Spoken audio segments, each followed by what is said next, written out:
De l'Évangile de Jésus-Christ selon saint Jean, chapitre 10, versets 27 à 30. En ce temps-là, Jésus déclara : « Mes brebis écoutent ma voix. Moi je les connais et elles me suivent. Je leur donne la vie éternelle. Jamais elles ne périront, et personne ne les arrachera de ma main. Mon Père qui me les a donnés est plus grand que tout, et personne ne peut les arracher de la main du Père. Le Père et moi, nous sommes un. » Acclamons la parole de Dieu. Chers frères et sœurs, aujourd'hui l'Évangile de Jean nous présente Jésus comme le bon pasteur, celui dont les brebis écoutent la voix, celui qui les connaît et les guide vers la vie éternelle.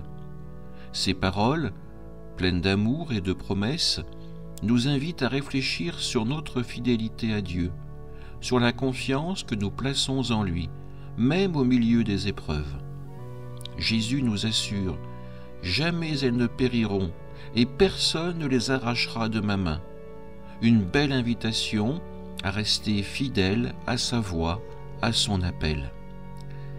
Pour illustrer cette fidélité, permettez-moi de vous partager une vieille histoire celtique, le conte d'Héloïne et du cœur fidèle.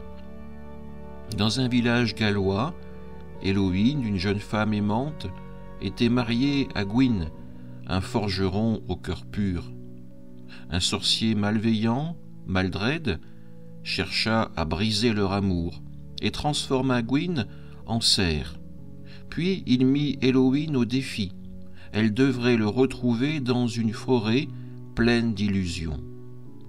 Héloïne, fidèle à son amour, partit sans hésiter.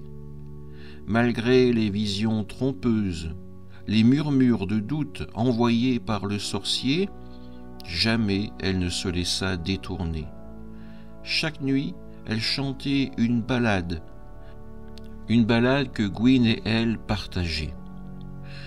Héloïne était confiante que son amoureux pourrait reconnaître sa voix. Au 3e jour, elle le retrouva, reconnaissant son âme dans les yeux du cerf qui s'approchait d'elle. Sa fidélité brisa le sortilège, libérant Gwyn, mais aussi tout leur village, de l'emprise du sorcier maléfique. Ce conte, il entre en résonance avec l'Évangile d'aujourd'hui. Comme Héloïne, nous sommes appelés à écouter la voix de notre pasteur, la voix de Jésus, même lorsque le monde nous envoie des illusions ou des doutes.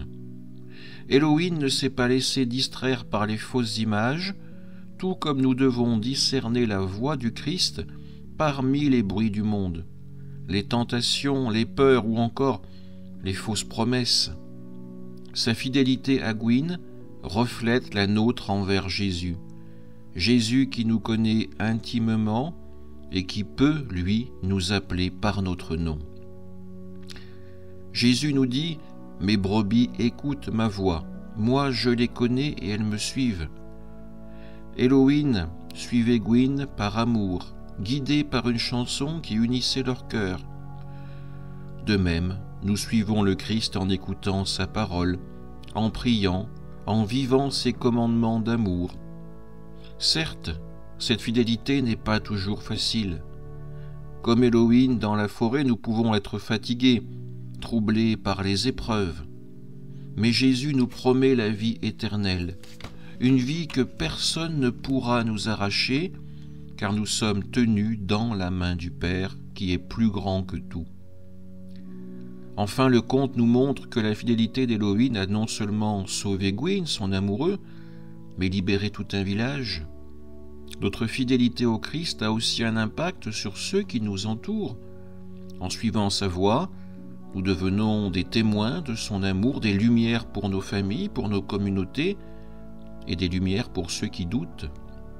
Frères et sœurs, en ce jour, demandons-nous, écoutons-nous vraiment la voix du bon pasteur? Restons-nous fidèles à son appel, même quand la forêt de la vie est obscure?